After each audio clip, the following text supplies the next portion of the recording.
Bueno, pues las 6 de la tarde, señoras y señores, sean bienvenidos. Hoy es jueves, día 6, y como cada día aquí estamos dispuestos y preparados para compartir con todos ustedes nuestro contenido de hoy, que a priori les adelanto que será muy, pero que muy interesante. Hoy vamos a alterar un poquito lo que es la estructura, la mecánica en sí de nuestro programa. Saben ustedes que tenemos contenido variopinto, tenemos de todo tipo de contenido, pero hoy nos visitan ellos, los universitarios, y vamos a entablar esa charla, coloquio, ese debate que bueno, en programas anteriores ustedes han podido compartir con nosotros. Hoy vamos a tratar de un tema que está muy de moda, que está vigente, que está candente y que es de plena actualidad, como decía. La ley del aborto, la reforma de la ley del aborto, el aborto en general.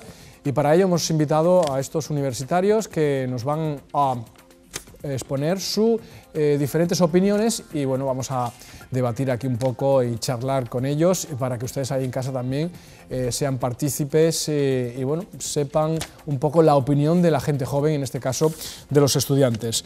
Tenemos a mi derecha a Juan Gallego. Juan, muy buenas. Hola, buenas tardes. Juan Gallego, estudiante de Derecho. Sí. Y estás a favor, generalizando un poco. Sí, en contra del aborto y bueno, a favor de algunas cosas de esta ley. El aborto la verdad es que es una cosa de las que más importancia tiene en el sentido de polémica, porque... Bueno, pero párate que voy a hacer la ronda de presentaciones, que te veo muy lanzado. Tenemos a Pilar Hernández, que es estudiante de Derecho también, y bueno, a favor un poco generalizando, pero también con sus matices y bueno, ahora tenemos la oportunidad de escucharle. Bienvenida, Pilar. Gracias. Jorge Lucena, muy buenas, estudiante de Filosofía y Letras, bienvenido, cara conocida ya en este programa y bueno, también su opinión es un poco en contra a la reforma de la ley del aborto, generalizando también. Y tenemos a Gonzalo Herreros, que es estudiante de Ciencias y Educación. De Historia también. De Filosofía y Letras, perdón. Y bueno, también un poco en contra de la reforma de la ley del aborto y bueno, con sus matices que ahora escucharemos. Bueno, pues el tema está servido, la presentación está hecha. Lo que hace falta es que comience... venga, tú que has comenzado ahora antes sí. con energía, Juan Gallego. Vamos a hablar un poco de todo, lo digo para que ahí en casa bueno, no confunda un poco la posición de cada uno de los contertulios, poco de todo, ¿no? Tú tendrás tu opinión en algunas cosas en contra, otras cosas a favor, pero bueno, para ello estamos, para escucharte y seguro que en casa te van a escuchar. Pues cuando quieras, Juan Gallego, ¿qué ibas a exponer? Pues yo sobre todo lo que estoy a favor es de la protección a la vida en todas sus formas. Yo considero que, igual que mucha gente, que un concebido es una forma de vida y así viene avalada en muchas formas. Por ejemplo, la sentencia 53/85 del Tribunal Constitucional dice que el concebido es un bien jurídico digno de protección. Es obvio que esta ley tiene muchos matices polémicos, por ejemplo, lo de que a la vez que se están recortando en prestaciones sociales, no se admite el supuesto de malformación del feto como supuesto, pero bueno, yo creo que si consideramos que la vida, en todas sus formas, desde que se concibe, es un bien jurídico, el Estado no tiene excusa alguna para permitir el aborto, vamos, ninguna, y este viene avalado también por el artículo 15 de la Constitución del derecho a la vida. Y entonces, si partimos de esa premisa, en ninguna manera se puede consentir aborto. En ninguna, tú lo consentirías, tú no lo consentirías en ninguna medida. Claro. ¿Quién quiere manifestarse? Venga, Jorge. Bueno, yo creo que sinceramente el aborto es un derecho conquistado de las mujeres que ha costado siglos de lucha, no solo el aborto, sino algunos de sus derechos, el acceso a la vida pública, a las diferentes profesiones, incluso el voto, y que esta ley no hace sino retrotraernos la situación en la que se encuentran actualmente las mujeres a un pasado un tanto oscuro, ¿no? Sin embargo, yo considero que para que tratemos un tema tan controvertido como este de una forma rigurosa, deberemos tratar una serie de puntos. Tenemos que definir qué es el aborto. Tenemos que ver quién defiende el aborto y quién lo ataca. Tenemos que ver también en qué presupuestos teóricos se basa el aborto. ¿Qué dicen las diferentes instituciones? ¿Qué dice la Organización Mundial de la Salud? ¿Cuál es la situación social, socioeconómica, política en la que se circunscribe esta medida, ¿no? ¿Cuáles son las opiniones que se están enarbolando en diferentes puntos de Europa sobre esta medida en concreto, ¿no? Y yo creo que sinceramente deberemos tratar estos puntos si queremos tener un debate riguroso. Para empezar y como salida, pues decir que no me posiciono en contra de la mujer, del aborto, que el cual considero que ha sido un derecho duramente conquistado por las mujeres. Muy bien. Gonzalo. Sí, bueno, aquí estamos ante dos debates que beben el uno del otro y además creo que a veces son contradictorios. Uno es este proyecto de ley que el Gobierno está tramitando y que aún no ha llegado todavía a la negociación de las Cortes, ¿vale?, que entiendo que sí que suscita una polémica política, un debate social en torno a que es una reforma concreta. Pero es que al hilo de todo esto salen sectores de todo tipo, de opinión, posicionándose en contra a favor del aborto, cuando, para empezar, hay muchos sectores de la población, de instituciones, que se sitúan al frente en contra del aborto por completo, cuando, en primer lugar, esta ley restringe una serie de derechos, pero no elimina la posibilidad de la interrupción voluntaria del embarazo. Por tanto, aquellos sectores que entiendan que hay que suprimir el aborto, la despenalización del aborto en todas sus formas, esta ley les va a decepcionar, porque esta ley va a mantener, entiendo que unos supuestos mucho más reducidos y digamos, injustos, pero que va a seguir manteniendo algunos puntos de la ley del aborto, es decir, incluso en los 8 años de gobierno de José María Aznar, la ley de Felipe González no se cambia. Por tanto, todos esos sectores que se les llena la boca comentando el derecho a la vida o que el aborto debe suprimirse, yo no sé realmente en qué limbo social, político, jurídico viven, porque ni se va a suprimir, ni se ha suprimido durante otros momentos políticos donde no ha habido ningún tipo de protesta o no ha habido ningún tipo de... Por tanto, podemos hablar en concreto de esta ley de despenalización de la interrupción voluntaria del embarazo, pero también ver exactamente cuáles son las posiciones, tanto europeas, que no está de más ver en qué marco legal europeo nos movemos, porque es verdad que esta ley, resumiendo brevemente, ahora mismo tenemos una ley de plazos que impone, que aprueba el gobierno de Rodríguez Zapatero en el año 2010 y que corregía la anterior del año 85 de Felipe González. Además, la actual ley lo que hace es que vuelve a la fórmula de supuestos del gobierno socialista de Felipe González, pero con más restricciones todavía de los supuestos, o sea que de alguna manera nos devuelve a un momento anterior a la situación legal del año 85, ¿no? Y de ahí donde han venido realmente las protestas, un poco la polémica. Pilar.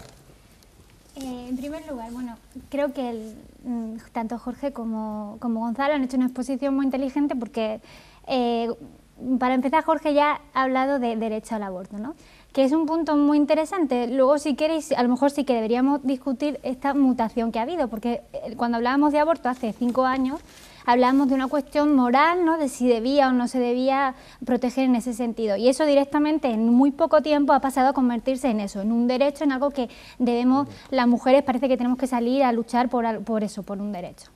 Y entonces, primero eso por esa parte. Y en segundo lugar, que habéis hablado de verdad que hay ciertas cuestiones que hay que contemplar, pero me gustaría, si me permitís, que creo que hay una cosa por la que hay que empezar, que no habéis hablado de ello, y es que examinar ¿qué sentido tiene una ley y por qué se promulga una ley? Que en ese sentido ya apuntaba mi compañero que una ley sirve para buscar el interés del menos favorecido siempre. Entonces, es que se ha hecho, yo creo que un proceso muy inteligente con respecto al aborto, en un primer lugar porque se ha convertido en un derecho. Ya, de primeras no tenemos que discutir, sino por qué se les está quitando a las mujeres algo que han conquistado a lo mejor. Y en segundo lugar, que directamente, y si os fijáis, cuando hablamos del aborto, no se habla del feto, se habla directamente del aborto en sí, sin hablar de las implicaciones que tiene detrás, como si puede ser el feto. Entonces, lo que yo querría plantear es, no voy a cuestionar ahora mismo, ni tampoco quiero hacerlo después, porque una mujer decide abortar o no, sino como sociedad, qué clase de imagen estamos dando si no pensamos que merece protección la vida humana o la expectativa de vida humana, por no meternos tampoco en ciencia, que no soy yo la más indicada para eso, si no hacemos leyes que vayan a proteger con todas las medidas, con todas las fuerzas necesarias, la expectativa de vida humana, ¿qué clase de sociedad estamos defendiendo? Bueno, podemos sacar en conclusión ya que prohibirse al 100% el aborto no se va a prohibir con esta reforma. Ahí estamos todos de acuerdo, ¿no? Hombre, lo limita tantísimo que prácticamente la totalidad lo excluye, quitando que a lo mejor tenga una violación o que tu hijo venga directamente muerto. Creo Sí, que es son los dos cierto únicos que- presupuestos en los que se acepta. También el presupuesto de que haya peligro para la salud física o psíquica de la madre, que ese era el supuesto de la salud psíquica de la madre, era un Al poco que el se- cajón al en el que se efectivamente. recogía. En caso de violación o de que el feto no tenga posibilidades de desarrollo vital.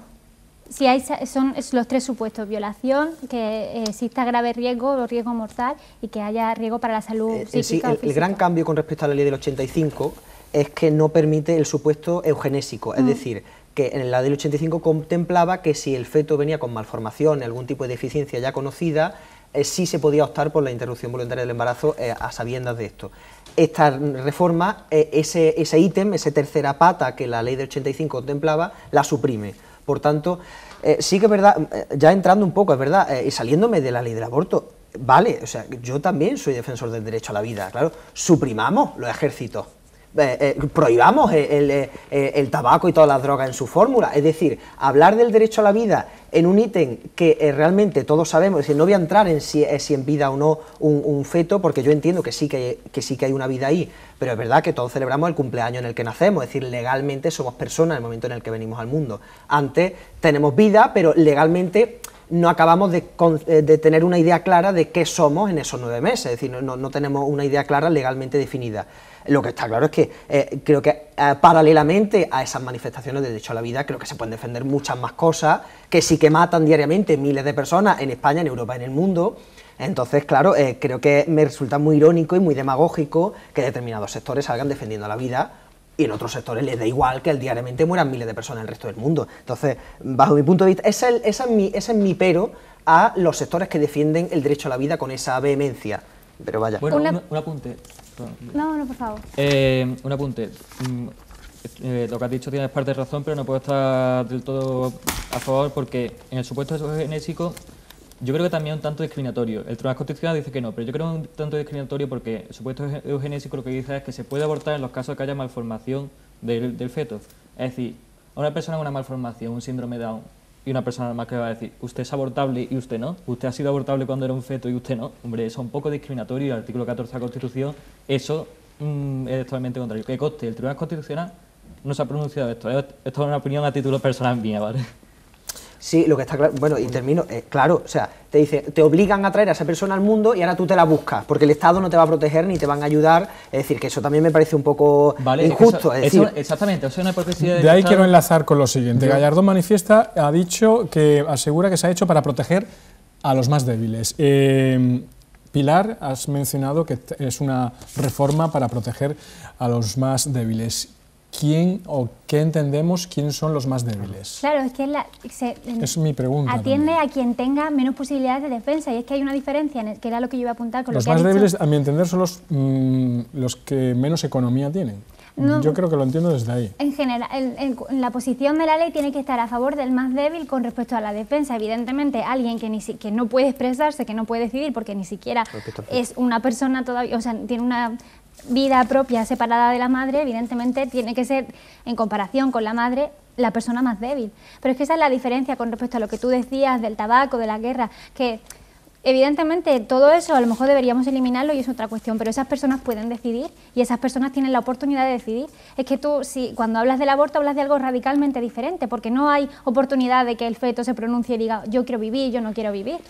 Y también, solamente una cosa, que la ley, igual a lo mejor no todo lo extensamente que debería, pero sí que hace alusión a que haya apoyo socioeconómico y apoyo sanitario, apoyo asistencial a las madres que se queden embarazadas. eso es un brindis al sol, si no viene respaldado por nada. A mí me gustaría... Es que se está reformando la ley, pero no se está reformando eso. Me estoy saltando algunos puntos porque yo mismo tenía un esquema, pero bueno, ya que estamos yendo a la situación un poco socioeconómica y quién es el más desprotegido, yo voy a incidir un poquillo en lo que decía mi compañero Gonzalo, ¿no?, de la profunda hipocresía que existen en los mismos que están aplicando estas medidas. Al mismo tiempo que dicen que de lo que se trata es de proteger al más débil, vemos como la tercera parte de los menores en España están en riesgo de pobreza y exclusión social y según la UNESCO se están vulnerando sistemáticamente sus derechos. Vemos como la ley de dependencia ha sido recortada en un 47%, es decir, previamente en esos casos en que los niños tuvieran malformaciones y tal, ahora vemos cómo le quitan la ayuda, es decir, no viene acompañada la ley de esas supuestas aportaciones. Vemos que en los desahucios, uno de los presupuestos para evitar un desahucio es que haya menores de 3 años. con esto que nos están diciendo, que si un menor tiene más de 3 años, sí está preparado para vivir en la calle. Es decir, ¿dónde está al final la protección de toda esta gente? Hay una frase de una pediatra americana que decía que lo que tenemos que terminar es este enamoramiento con el feto y tenemos que empezar a preocuparnos un poco más por los niños. A mí me gustaría que precisamente estos que defienden la vida defendieran antes a los niños, los que ya están aquí, ¿no? Porque realmente ese punto que tú has dado por supuesto, yo creo que ahí hay debate, ¿no? El punto de cuando una persona es persona. Tú mismo has estado a punto de salirte de la boca. No es persona, sé que no lo piensas, que no quiero yo tampoco colocar palabras en tu boca. Pero hay un debate de fondo. Hay un debate de fondo de cuándo empieza una persona a ser persona.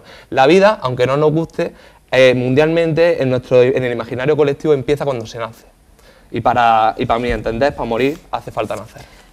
Y eso también es una opinión personal propia. Sí, una cosa, es que, bueno, hay las llaves que se...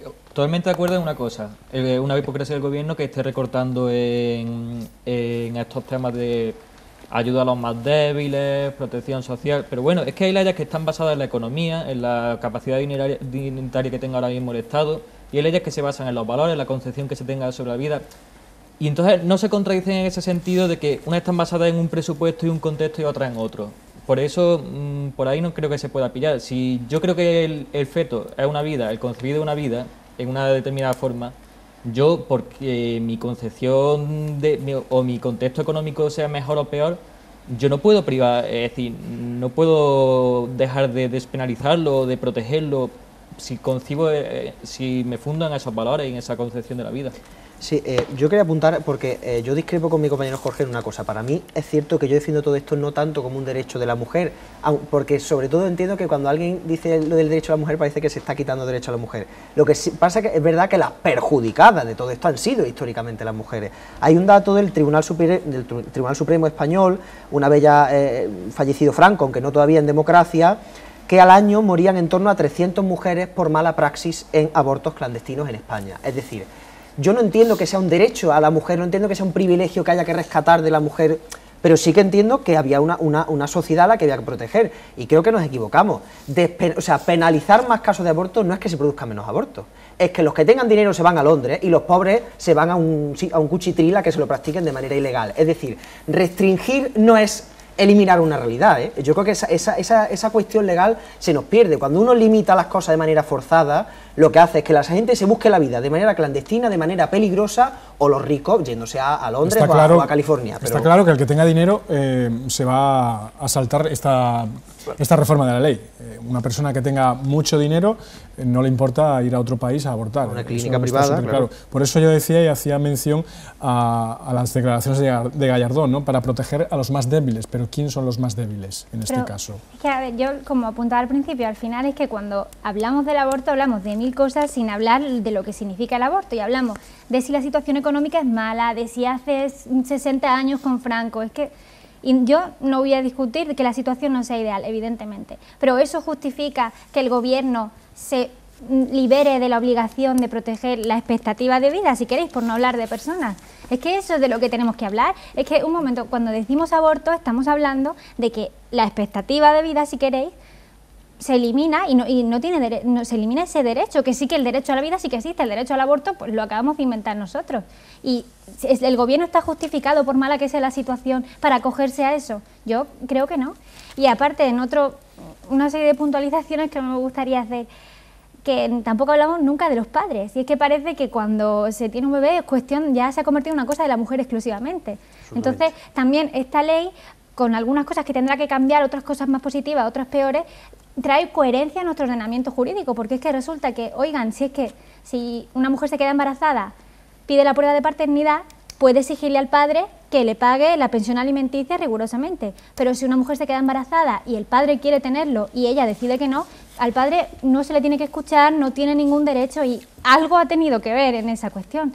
Y por último, lo último de verdad, que la ley anterior que se defiende tanto no despenalizó el aborto. Lo único que hizo fue ampliar los plazos, pero seguía estando penalizado. Lo que pasa que, claro, no era previsible que alguien esperase 6 meses para abortar, pero si lo hubieran hecho, y si se ha hecho, seguía siendo un delito. O sea, que no se ha eliminado, se ha seguido un poco en la línea de lo que se estaba haciendo con el aborto. Sigue siendo una cuestión penalizada. Lo que pasa que, evidentemente, se está en la línea de que no sea ese derecho que hemos decidido ahora que existe y que se proteja la vida.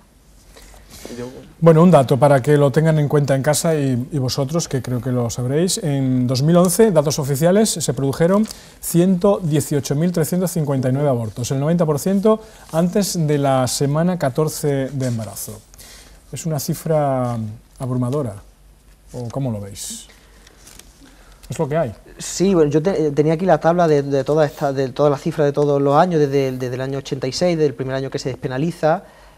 Claro, a mí me llamaba la atención que efectivamente, por ejemplo, en el último año de gobierno de José María Aznar se producen el doble que en el primer año del gobierno de José María Aznar. Es decir, que independientemente, por ejemplo, ¿no? O este último año, en 2012, cae la cifra a niveles anteriores a la ley de Rodríguez Zapatero. Es decir, que no tiene nada que ver realmente la ley con respecto a la práctica. La ley lo que puede hacer es acomodar que la realidad, que las personas que vayan a hacerlo se ajusten más o menos a derecho, pero que realmente la realidad está independientemente de la praxis o de la moral política que impere en ese momento. Por eso simplemente era un comentario a las cifras, que las cifras pueden ir y venir independientemente de que la ley tenga un mayor peso. Pero una cosa, se ha dicho, perdón, si quieres, que se ha dicho que, bueno, que si una persona no tiene suficiente dinero y que está prohibido abortar, pues que se iría a otro sitio. Vale, sí, pero es que la sentencia 53 de 85 del Tribunal Constitucional afirma que el feto, el concebido, es un bien jurídico digno de protección. En el Código Penal se protege otros bienes jurídicos como es la inducción al suicidio, que está penada que induce, el consumo de droga, se pena el que trafica con droga, incluso se pena el aborto no consentido, basándose en el mismo bien jurídico que el aborto consentido. Estos casos también son un derecho, pues, podría decirse, si me meto una raya de coca o si quiero suicidarme, también es un acto de libertad de mi propio cuerpo, pero está penado porque el Estado considera que es un bien jurídico digno de protección. No, pero si tú te intentas suicidar y no lo consigues, no vas a la cárcel, ¿eh? No, pero el que me induce sí. Vale, sí, pero que si tú no te suicidas y no lo consigues, no... Igual que si me meto una raya de coca, tampoco voy a la cárcel, pero que me ha pasado, sí. Claro. Pues aquí lo que se dice con esta nueva ley es que aborta sí ir a la cárcel, no la que ha abortado. ¿Me explico? Sí, bueno, es verdad que esta nueva ley despenaliza la cárcel para la mujer, eso es cierto. Bien, entonces yo no me puedo meter en los asuntos que haga otro Estado, principalmente porque es un principio basado en la Carta de Naciones Unidas. Yo no puedo meter lo que haga Inglaterra, pero yo, si considero que sea un bien jurídico de no protección, yo no puedo aprobarlo porque otros países, las personas más ricas sigan a otro país. Si yo considero eso que es un valor digno de proteger, yo tengo que prohibirlo en todos sus aspectos. Vale, yo... Sí.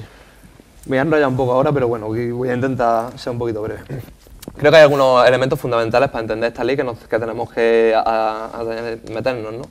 ¿Quién son los actores? ¿Quién se posiciona en un lado de la balanza? ¿Quién está a favor del aborto y quién está en contra? Yo creo que no miento, ¿no? Y que todo el mundo más o menos sabe, porque viene escuchándolo repetidamente a través de la Iglesia, de la Conferencia Episcopal y tal, de que hay un lobby de presión importante dentro de la Iglesia que pide que el aborto se regularizara de la forma en que se está regularizando ahora. Y frente a ello, vemos que los principales grupos que se oponen al aborto son principalmente grupos de mujeres. Yo, por lo menos en la investigación que he hecho, la inmensa mayoría de grupos que estaban en contra del aborto eran grupos de mujeres y la inmensa mayoría de grupos que estaban en contra del aborto eran grupos de curas, ¿no? Y entonces, a mí a esto me surgió una reflexión. Nosotros, si analizamos un poco la Biblia, nos damos cuenta de que el tema del aborto no viene nombrado, aunque en algunos puntos puede comentar algo, pero no viene muy desarrollado. Y vemos que históricamente el que desarrolla el tema del aborto es Santo Tomás, ¿no? Santo Tomás se basa en una teoría que era la teoría aristotélica, que decía que había alma humana cuando había forma humana. Y entonces decía que solamente había forma humana a partir de ciertas semanas de gestación. Él la ponía, me parece que eran en 6, porque en aquella época había abortos no deseados, porque había muertes, porque se sabía que hasta que no pasaban una serie de semanas no había forma humana y por lo tanto no había alma humana. Esto se retoma en el siglo XVII, en el 1600, con los primeros microscopios, ya que la Iglesia dice que mirando por el microscopio un espermatozoide, se puede ver en la cabeza del espermatozoide un niño pequeñito. Es la teoría del homúnculo, ¿no? Que entonces decía que a la vez forma humana, ya en el espermatozoide del embrión desde el primer momento había forma humana y por lo tanto alma humana. Esta teoría, que hoy por hoy está ampliamente superada, nunca ha sido ratificada por la Iglesia. La Iglesia, aunque es verdad que en su discurso no lo nombra, no ha explicado por qué teológicamente está en contra del aborto, ya que vemos que no supone ninguna contradicción con las propias escrituras. Una vez dicho esto, vamos a ver cuál es la... Una vez dicho eso, perdona, habría que prohibir los anticonceptivos. Según la Iglesia, evidentemente, claro, esa es otra de las contradicciones que nos pone la Iglesia. Si nos prohíben el aborto, si condenan el uso de anticonceptivos, ¿qué opción te dejan? Bueno, te dejan al final solamente su estilo de vida, que lleguemos vírgenes al matrimonio y al resto de la sociedad que no le gusta que se vaya a Cuba a vivir. Es lo que yo me imagino. La verdad es que tiene gracia que digas que, bueno, es verdad que hay dos lobbies, el lobby feminista y el otro lobby que es la Iglesia, que, bueno, son las dos balanzas que inclinan, pero tiene gracia que digas que solo los curas son los que están en contra de aborto, cuando hasta el 2008 el presidente de la Asociación Provida, que es la que está en contra de aborto, fue el primero que abrió una franquicia de clínica abortista en Estados Unidos y el primero que realizó un aborto rodado con cámara. Eso se llaman chaqueteros y gente sin escrúpulos que van a enriquecerse. No hay ahí ningún tipo de... Sí, yo al hilo de lo que está diciendo Jorge, a mí es una cuestión que me sorprende. Es decir, yo voy a dejar clara una posición. Yo como persona estoy en contra del aborto. Yo nunca recomendaría a alguien que abortara. Ahora bien, que quien quiera abortar lo haga con garantía. Es decir, yo no voy a decirle al otro qué es lo que tiene que hacer. Es decir, yo lo que aspiro es a una sociedad donde cada uno pueda actuar en conciencia. Pero cogiendo una idea de lo que decía Jorge, aquí hay una cuestión que me parece muy, muy curiosa. Es decir, los sectores de los conservadores de la sociedad son en los que ven en un embarazo de una chica de 16 años un objeto vergonzante, los que obligan en una moral de siglos a dos jóvenes de 20 años a casarse porque ella se ha quedado embarazada y a la vez te dice que no aborte. Es decir, por un lado estigmatizan un embarazo no deseado, un embarazo de alguien joven, un embarazo de una pareja como algo, como cuando a las parejas o a las chiquillas se les puede ver como un descuido, como un vaya a tela, no sé cuánto, una vergüenza familiar, y a la vez te dicen no, pero por esto no puedes abortar porque no sé cuánto. Oye, lo que no puede ser es estrangular moral y política y legalmente a la sociedad. Eso es la época franquista. No, perdona. Te aseguro que hoy se pueden seguir viendo muchos de esos casos. Sí, hay casos particulares, pero bueno. Es decir, yo creo que se ha entendido lo que he dicho, es decir, creo que, bueno. Hacemos un alto en el camino, si os parece. Vamos a hacer una pausa. Regresamos enseguida, estamos hablando sobre la ley del aborto, sobre la reforma de la ley del aborto y bueno, vamos a continuar después de esta breve pausa. Estamos con Pilar Hernández, Juan Gallego, estamos con Jorge Lucena y Gonzalo Herreros. Regresamos en nada, hasta ahora.